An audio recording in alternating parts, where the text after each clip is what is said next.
नमस्कार दोस्तों, स्वागत है आपका एक बार फिर से आपके अपने चैनल पर, जिसमें देश दुनिया और दिन भर की कुछ बेहद ज़रूरी और बड़ी खबरों के बारे में बताएंगे। जिसमें जिक्र होगा चीन का, पाकिस्तान का, भारत का और अमेरिका का, और कैसे भारत चीन और पाकिस्तान को मुंहतोड़ जवाब दे रहा है। हर एक खबर आपको बताएंगे दोस्तों। लेकिन उससे पहले अगर आपको भी देश की सेना और पीएम मोदी पर पूरा भरोसा है, और अगर आप भी ऐसा मानते हैं कि मोदी है तो हर जीत मुमकिन है और चीन और पाकिस्तान घुटने टेकेंगे, तो आप अभी इस वीडियो को लाइक कीजिए। और अगर दोस्तों पहली बार इस चैनल पर आए हैं तो लाल बटन को दबा के चैनल को फ्री में सब्सक्राइब करके घंटी बजा दीजिए। कमेंट में लिखिए जय हिंद। दोस्तों सबसे पहली और बड़ी खबर में आपको बताएंगे कि तालिबान पाकिस्तान के ही गले की बनेगा फांस, सीआईए के पूर्व डायरेक्टर की दो टूक। दूसरी बड़ी खबर में जिक्र होगा कि क्यों डरे हुए हैं चीन के शक्तिशाली राष्ट्रपति शी जिनपिंग। आम समृद्धि योजना से कम्युनिस्ट पार्टी के भीतर सत्ता संघर्ष की अटकलें तेज। तीसरी बड़ी खबर में आपको बताएंगे कि अरुणाचल प्रदेश में ड्रैगन के घुसपैठ को नाकाम कर भारतीय जवानों ने चीनी सैनिकों को हिरासत में लिया। चौथी बड़ी खबर में जिक्र होगा दोस्तों कि कश्मीर पर 5 घंटे बैठक, अमित शाह का कड़ा रुख। पाकिस्तान समर्थित आतंकियों को कुचलने मोदी सरकार ने घाटी में भेजे दूत। और इसी के साथ बड़ी खबर में आपको ये भी बताएंगे कि आईसीसी पहुंचा अफगानिस्तान में तालिबान राज का मामला, और पूछा कौन कर रहा है डील। दोस्तों हर एक खबर की गहराई में आपको ले जाएंगे, लेकिन उससे पहले वीडियो लाइक करना मत भूलिएगा और खबर में अंत तक बने रहिएगा। रुक करते हैं सबसे पहली और बड़ी खबर की तरफ। तालिबान अफगानिस्तान के ही गले में बनेगा गले की हड्डी, और सीआईए के पूर्व डायरेक्टर ने कह दी है दो टूक। जी हाँ दोस्तों, आपको बता दें कि अमेरिकी की खुफिया एजेंसी सीआईए के पूर्व डायरेक्टर जनरल डेविड एच पेट्रिस ने कहा है कि अफगानिस्तान में तालिबान की सत्ता में वापसी दिल तोड़ने वाली है। इंडिया टुडे कॉन्क्लेव में वर्चुअल कनेक्ट के सहारे जनरल डेविड ने यह भी कहा कि तालिबान की वापसी से पाकिस्तान में खुशी का माहौल भले ही हो, लेकिन ये खुशी बहुत ज़्यादा दिनों तक टिकने वाली नहीं है। जनरल डेविड ने कहा है कि मैंने अपने करियर के पिछले 11 सालों में 8-9 साल इस्लामिक कट्टरपंथ को लेकर काम किया है।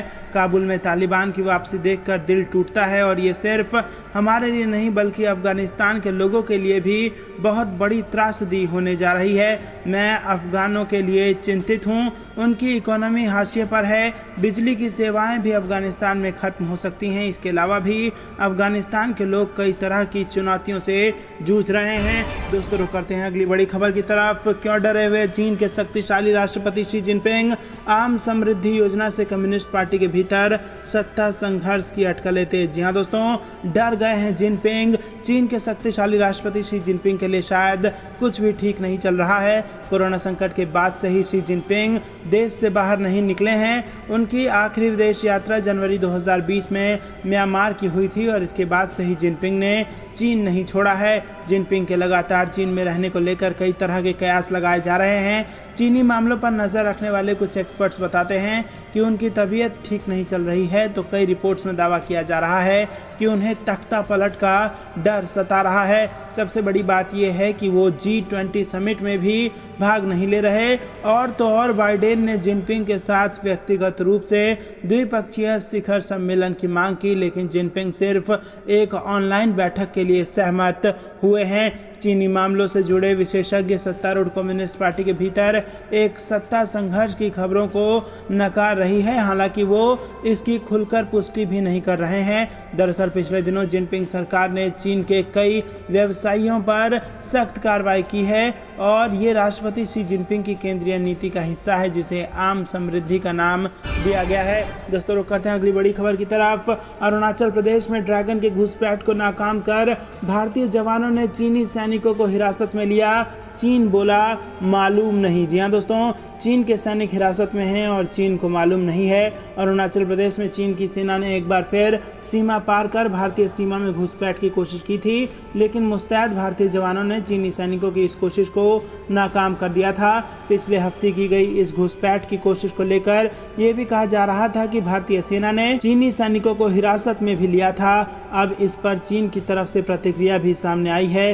चीन ने कहा है कि चीनी सैनिकों को हिरासत में लिए जाने के बारे में उसे जानकारी नहीं है। वहीं दोस्तों, इस घटना की जानकारी रखने वाले भारतीय अधिकारियों के मुताबिक भारत और चीन के सैनिकों के बीच ये टकराव एक हफ्ते पहले अरुणाचल प्रदेश के तवांग इलाके में हुई थी। सूत्रों ने भारतीय मीडिया से कहा है कि तवांग के पास दोनों ही देशों की पेट्रोलिंग पार्टी आमने सामने आ गई थी और इस दौरान दोनों सेनाओं के बीच हल्की तकरार हुई थी। जब चीनी विदेश मंत्रालय के प्रवक्ता झाओ लिजियान से एक प्रेस वार्ता में इस बारे में पूछा गया, तब उन्होंने कहा कि मुझे इसके बारे में कोई पुख्ता जानकारी नहीं है। नई दिल्ली में हिंदुस्तान टाइम्स से बातचीत में एक भारतीय अधिकारी ने कहा कि यह टकराव लाइन ऑफ एक्चुअल कंट्रोल के पास नियंत्रण रेखा को समझने में आई परेशानी को लेकर हुई थी। ऐसा इसलिए होता है क्योंकि LAC के पास भारत और चीन बॉर्डर पर सीमांकन नहीं है। भारत हमेशा से ही इस तरह के विवादों को मौजूदा समझौतों और प्रोटोकॉल के माध्यम से हल करने पर जोर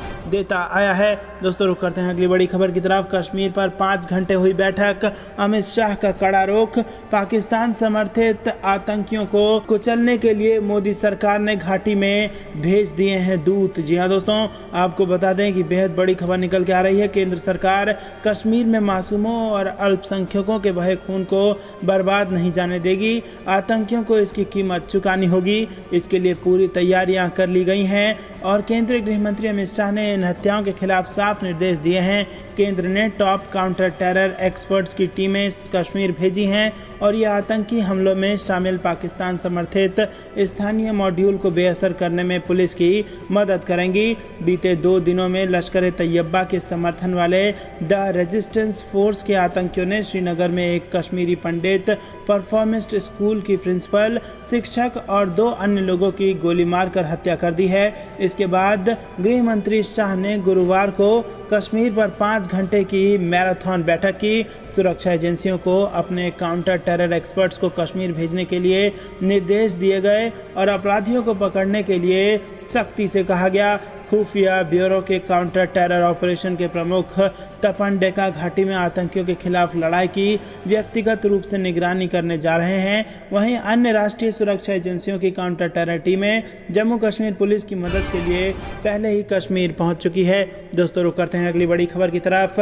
ICC पहुंचा अफगानिस्तान में तालिबान राज का मामला, पूछा कौन कर रहा है डील। जी हां दोस्तों, बेहद बड़ी खबर। अफगानिस्तान में तालिबान शासन का मामला अंतर्राष्ट्रीय अपराध न्यायालय के पास पहुंच गया है। ICC के न्यायाधीश ने शुक्रवार को संयुक्त राष्ट्र महासचिव से ये जानकारी मांगी है कि अगस्त में तालिबान के सत्ता में आने के बाद अंतर्राष्ट्रीय निकायों में अफगानिस्तान का प्रतिनिधित्व कौन कर रहा है।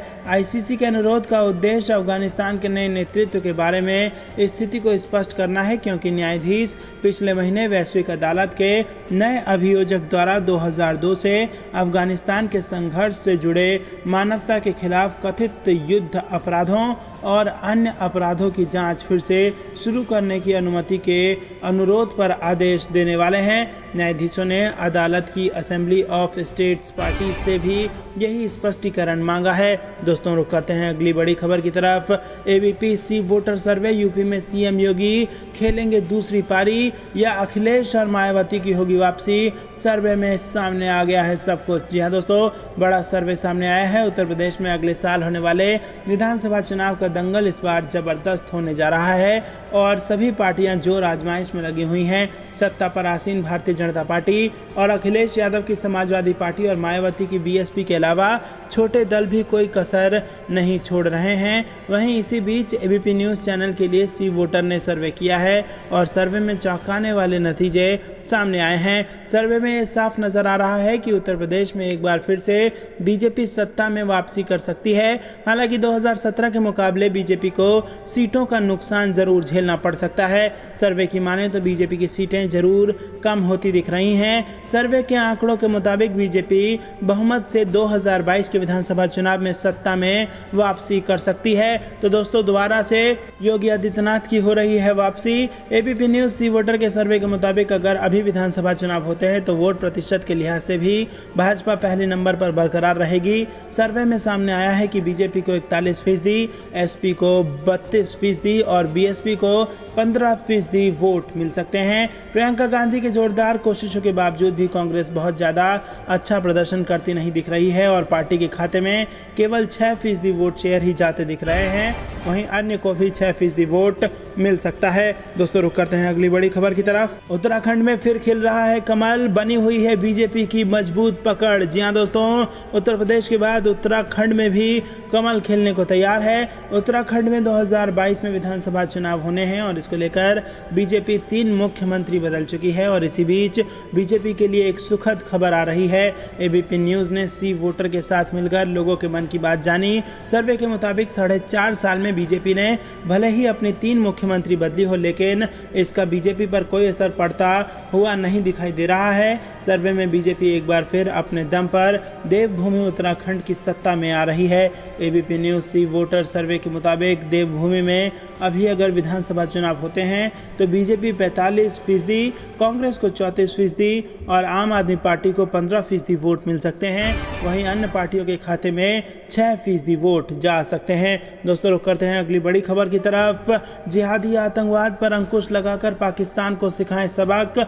कश्मीर में नागरिकों की हत्या पर विश्व हिंदू परिषद ने केंद्र से कर दी है अपील। जी हाँ दोस्तों, बेहद बड़ी खबर। विश्व हिंदू परिषद ने शुक्रवार को कश्मीर में हाल ही में आतंकवादियों द्वारा नागरिकों की हत्या पर चिंता व्यक्त की और केंद्र सरकार से पाकिस्तान को सबक सिखाने के लिए जिहादी आतंकवाद पर अंकुश लगाने के लिए कहा।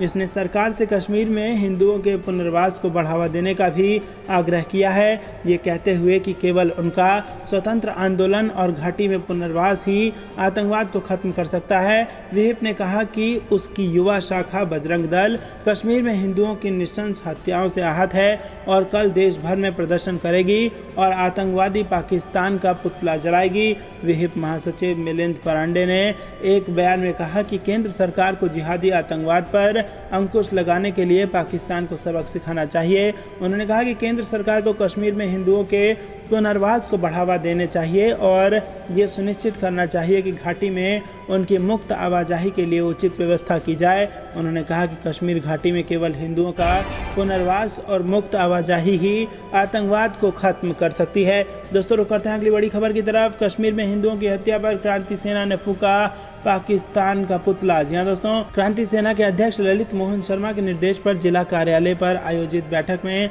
मंडल अध्यक्ष मुकेश त्यागी ने कहा कि कश्मीर में आतंकवादी अब हिंदुओं को निशाना बनाने लगे हैं। उन्होंने कश्मीर में मारे गए हिंदुओं के चौक में 2 मिनट का मौन रखकर श्रद्धा सुमन अर्पित किया।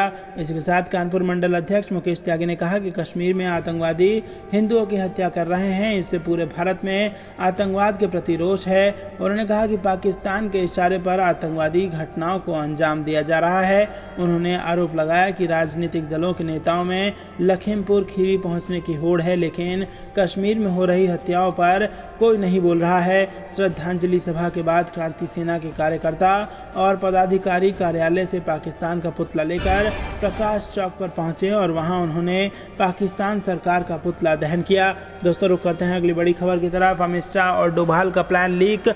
कश्मीर में आतंकवादियों की तर्ज पर नक्सलियों ने विदेशियों से मांगी मदद। जी हां दोस्तों, आपको बता दें कश्मीर में पाकिस्तान द्वारा आतंकियों को रुपए पैसे से लेकर हथियार और गोला बारूद तक की मदद दी जा रही है। जांच एजेंसी की रिपोर्ट के आधार पर भारत ने यूएनओ के पटल पर भी ये बात कही है और अब नक्सली भी कुछ इसी पैटर्न पर आगे बढ़ना चाह रहे हैं। केंद्रीय गृह मंत्री अमित शाह ने 26 सितंबर को नई दिल्ली में नक्सल प्रभावित राज्यों के मुख्यमंत्रियों की बैठक ली थी। इसमें राष्ट्रीय सुरक्षा सलाहकार अजीत डोभाल, गृह मंत्रालय के सुरक्षा सलाहकार, आईबी चीफ और कई राज्यों के पुलिस महानिदेशक भी शामिल थे। इस बैठक को लेकर सीपीआई के सेंट्रल रीजनल ब्यूरो द्वारा 2 अक्टूबर को एक बयान जारी किया गया और इसमें लिखा गया कि वो अमित शाह और अजीत डोभाल का प्लान जानते हैं। वो दोनों नक्सलियों के खिलाफ कौन सा ऑपरेशन शुरू करने वाले हैं ये भी मालूम है। पत्र में आखिर में सेंट्रल रीजनल ब्यूरो ने लिखा है कि हम विदेश में रहने वाले इस मुहिम अब अरुणाचल में आमने सामने आए भारत चीन के सैनिक। एलएसी पर 200 चीनी सैनिकों को जवानों ने रोका। जी हां दोस्तों, आपको बता दें भारत और चीन के बीच लेह में लंबे समय से चल रहे तनाव के बीच अब अरुणाचल प्रदेश में भी तनातनी की खबर आई है। अरुणाचल प्रदेश में भारत और चीन के सैनिक वास्तविक नियंत्रण रेखा पर आमने सामने आ गए हैं। कमांडर स्तर की बातचीत के बाद ये मामला सुलझ गया है। भारत और चीन दोनों देशों के सैनिक पेट्रोलिंग के दौरान भिड़ गए थे। झड़प की ये घटना पिछले सप्ताह हुई थी। सूत्रों के मुताबिक अरुणाचल प्रदेश के यांगसे के करीब तवांग सेक्टर में पिछले हफ्ते भारतीय सैनिकों ने चीन के करीब 200 सैनिकों को रोक दिया था। भारतीय सैनिकों की परसेप्शन के मुताबिक ये चीनी सैनिक वास्तविक नियंत्रण रेखा पार कर भारतीय सीमा में घुस गए थे। इसके बाद चीनी सैनिकों को हिरासत में लिए जाने के संबंध में सवाल मिलने लगे। रक्षा मंत्रालय से जुड़े सूत्रों ने बताया कि भारत चीन सीमा का औपचारिक रूप से सीमांकन नहीं किया गया है। दोनों देशों की सीमा रेखा परसेप्शन पर आधारित है और परसेप्शन में अंतर है। रक्षा मंत्रालय के सूत्रों के मुताबिक दोनों देश अपनी अपनी धारणा के मुताबिक गश्ती करते रहते हैं। दोनों देशों के बीच किसी तरह की असहमति या टकराव का प्रोटोकॉल के मुताबिक शांतिपूर्ण समाधान निकाला जाता है। रक्षा मंत्रालय के सूत्रों के मुताबिक घटना पिछले हफ्ते की है और सीमा पर शांति व्यवस्था इस वक्त कायम है। गौरतलब है कि उत्तराखंड के बाराहोती में चीन के करीब 100 सैनिक सीमा रेखा पार कर भारतीय क्षेत्र में घुस आए थे। 30 अगस्त को भारतीय सीमा में करीब 5 किलोमीटर अंदर तक आने के बाद चीनी सैनिक वापस लौट गए थे। रिपोर्ट के मुताबिक चीनी सैनिकों ने भारतीय सीमा क्षेत्र से वापस लौटने के पहले इलाके में एक पुल को भी नुकसान पहुंचाया था। दोस्तों रुक करते हैं अगली बड़ी खबर की तरफ। ड्रैगन की दादागिरी, दक्षिण चीन सागर में अमेरिका की परमाणु पनडुब्बी पर किया हमला। जी हाँ दोस्तों, आपको बता दें दक्षिण चीन सागर में अमेरिका और चीन के बीच तनाव बढ़ता जा रहा है।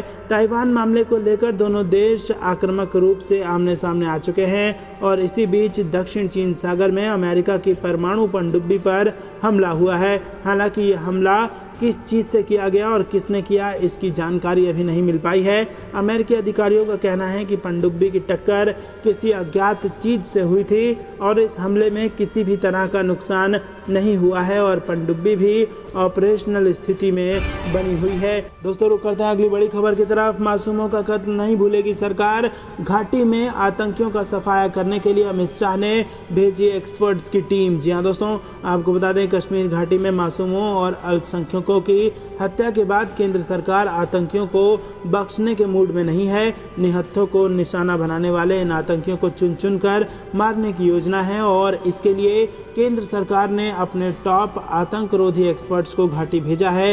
ये एक्सपर्ट्स स्थानीय पुलिस के साथ मिलकर पाकिस्तान समर्थित आतंकियों का सफाया करने में मदद करेंगे। गुरुवार को श्रीनगर के ईदगाह इलाके के सरकारी स्कूल में हुए आतंकी हमले के बाद केंद्रीय गृह मंत्री अमित शाह ने कश्मीर को लेकर 5 घंटे की मैराथन बैठक की। बीते 5 दिनों में हुए हमले के पीछे पाकिस्तान के लश्कर तैयबा समर्थित द रेजिस्टेंस फोर्स का हाथ था।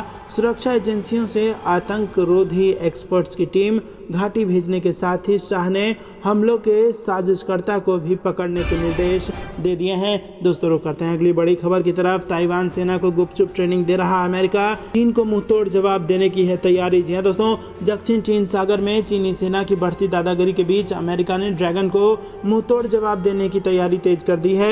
अमेरिकी मीडिया में आई रिपोर्ट में खुलासा हुआ है कि यूएस आर्मी के ट्रेनर पिछले 1 साल से ताइवान की सेना को गुपचुप तरीके से प्रशिक्षण दे रहे हैं। बताया जा रहा है कि अमेरिकी विशेष बलों के करीब 24 सैनिक और कई मरीन सैनिक ताइवान की सेना को ट्रेनिंग दे रहे हैं। इस बड़े खुलासे से चीन और अमेरिका के बीच तनाव काफ़ी बढ़ने के आसार तेज हो गए हैं। अमेरिकी अखबार वॉल स्ट्रीट जर्नल ने ताइवान के सैनिकों को प्रशिक्षण देने का खुलासा किया है। इन प्रशिक्षकों को सबसे पहले ट्रंप प्रशासन ने ताइवान भेजा था, लेकिन अभी तक उनकी उपस्थिति के बारे में कोई जानकारी नहीं दी गई थी।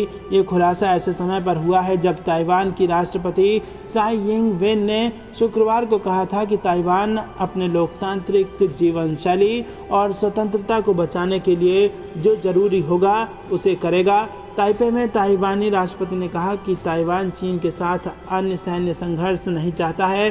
ताइवान अपने पड़ोसी देश के साथ शांतिपूर्ण, स्थायी और आपसी फायदे वाला सह अस्तित्व की आशा करता है, लेकिन ताइवान अपनी स्वतंत्रता की रक्षा और लोकतांत्रिक जीवन शैली को बचाने के लिए जो भी जरूरी होगा उसे वो करेगा। दोस्तों रुक करते हैं अगली बड़ी खबर की तरफ। वायुसेना दिवस के दिन चीफ की चीन को चेतावनी, बाहरी ताकतों को नहीं करने देंगे हमारी सीमाओं का उल्लंघन। जी हाँ दोस्तों, आपको बता दें वायुसेना दिवस के मौके पर चीन का नाम लिए बगैर भारतीय वायुसेना के प्रमुख ने चेतावनी भरे लहजे में कहा है कि हम किसी भी बाहरी ताकत को हमारी सीमाओं का उल्लंघन नहीं करने देंगे। ये बयान ऐसे वक्त में आया है जब अरुणाचल प्रदेश के इलाकों में भारत और चीनी सैनिकों के भिड़ने की खबर आई है। वायुसेना प्रमुख VR चौधरी ने कहा कि हमें देश को ये दिखाना होगा कि बाहरी ताकतों को हमारी सीमाओं का उल्लंघन करने नहीं दिया जाएगा।